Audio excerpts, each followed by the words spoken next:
Hello, I'm Mr. Malibu. Malibu is a powerful global magnet and has been for the past 100 years. Very few people know the beginning of the Hollywood movie industry. Silent movie stars and movie executives were the first people to ever be allowed to own a private beach home in the Malibu colony, where I was very fortunate to be born and raised. The global mystique of Malibu affected influencers all over the world. They wanted to know what was this mysterious beach place called Malibu, where these new movie industry people were living. And today, we have 20 billionaires, several of whom are the most influential in the world. Software pioneers, medical pioneers, and movie makers who have impacted billions of people.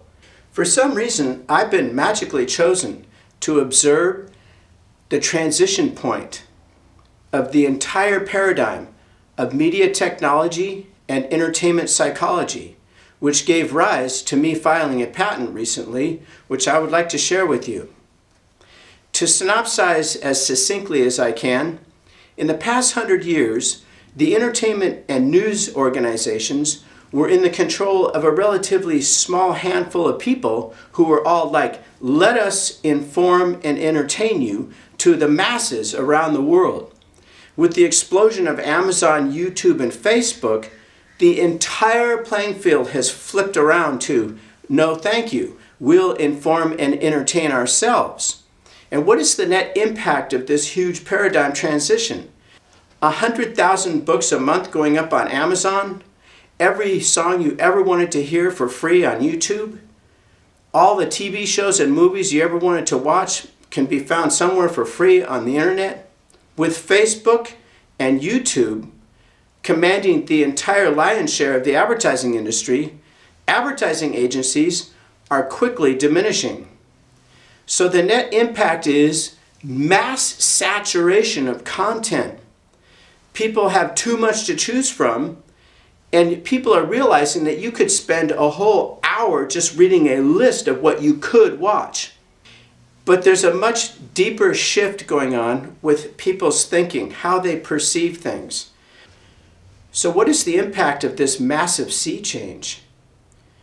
No person, no institution has their finger on the pulse of how quickly the entire paradigm shift is taking place. Millions of experts who formerly relied on all these different industries to make a living will suddenly be scratching their head trying to figure out how to gain meaningful traction. For the first time we've ever seen in the history of entertainment and news, people are starting to step back and they're asking themselves, what do I really want to watch? Why do I want to watch a movie? Why do I want to listen to this song right now? Very few people have a specific plan how they're going to engage in social media.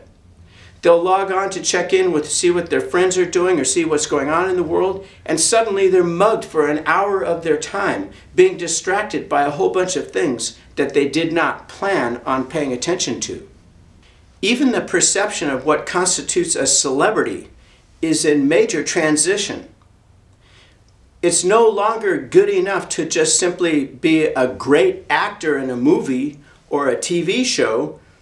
Now the word celebrity isn't even popular anymore. The new word is influencer. How many people do you reach? How many people do you affect? And the interesting phenomenon that we're noticing is that the mass proliferation of connectivity, in one sense, all over the world, everybody's starting to have the same kind of thoughts. Everybody's trying to do the same thing. Everybody's trying to come up with a challenge. Everybody's trying to come up with a contest. Everybody's trying to figure out ways to get more eyeballs.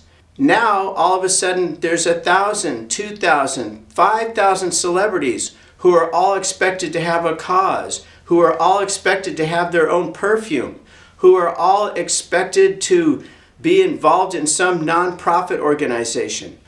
And someone described it as pretty soon, the entire world will be running around trying to sell each other cheeseburgers. Every celebrity is trying to sell a book to each other and to everybody else. Everybody has a book to sell. Everybody has a product to sell. The products are trying to reach the people, the brands are trying to reach the people, the celebrities are trying to reach the people, and with the mass atomization of audiences, being able to reach a meaningful wide audience anymore is almost impossible. But the good news is this: anything created by man can be conquered by man. And therefore, I believe this major paradigm transition is actually a blessing in disguise.